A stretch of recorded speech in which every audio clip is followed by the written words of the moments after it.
साक्षी भाव का क्या मतलब, ठहराव का क्या मतलब? साक्षी भाव को समझते हो? दृष्टा भाव, किसी चीज को देखते रहो लेकिन उस चीज से प्रभावित ना हो, उस चीज को बरत भी लो, उसमें लिप्त ना हो।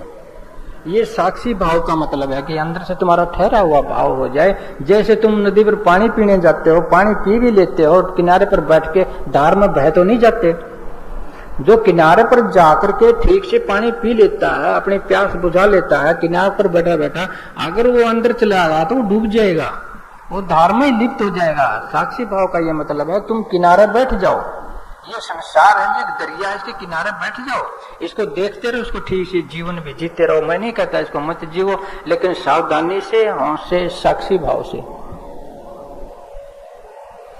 आप जाते हो, बाजार में जाते हो, बाजार में बहुत सारी चीजें देखते हो, मन चाहता है कि ये भी ले लो, ये भी ले लो, ये भी ले लो। आप प्रभावित हो गए और आपके पास अगर पैसे हैं वो ले भी लेते हो, तो ये साक्षीपना नहीं हो रहा, ये उस चीज से आप प्रभावित हो गए, उस चीज के लपेटे में आ गए। आप उस चीज को घर ले आए, नहीं चाहते हुए उसके लपेटे में आ गया। एक आदमी है, बाजार में जाता है, पैसे हैं जेब में, सारी चीजें दिखती हैं खरीदने की, लेकिन उन चीजों से प्रभावित नहीं होता। जो चीज खरीदनी होती है वो चीज ही खरीद के लेता है, बाकी के लिए उसका मन नहीं चाहता। ये साक्षी भाव है, ये ठहराव है। इस ठहराव को, अंदरी ठहराव को आप प्राप्त कर लो, तब जाके बात बन सकती है।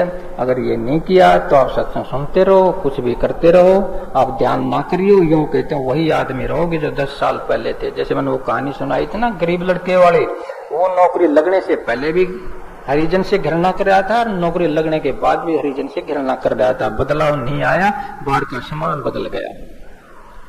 बाहर सब कुछ बदलने की कोशिश करते हैं, हम अपने आप को बदलने की कोशिश नहीं करते।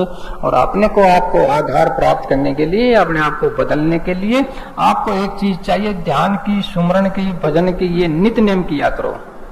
अगर टाइम को आपने ठीक से प्रयोग करना सीख लिया, समझो तुमने अपने आप को ठीक से प्रयोग करना सीख लिया। अगर आप टाइम की बर्बादी करते हो, समझ लो तुम अपनी बर्बादी करते हो, तुम अपना सदुपयोग नहीं करते हो। समय का सदुपयोग खुद का सदुपयोग है। शुद्ध उपयोग अपना करना है तो डेली बैठ लिया करो। कौन है ऐसा जो तुमको अस्थिर कर देगा, कौन है जो तुमको चंचल कर देगा? नहीं कर सकता। नेम टेम से तुम देखो करके इतनी शांति उतर आएगी, इतना तरल हो जाओगे, तुम्हारा जीवन भीग जाएगा, मन भीग जाओगा, शांत स्थिर हो जाओगे। क्यों नहीं होगे? साक्षी भाव बढ़ेगा और अंदर की ऊर्जा आएगी।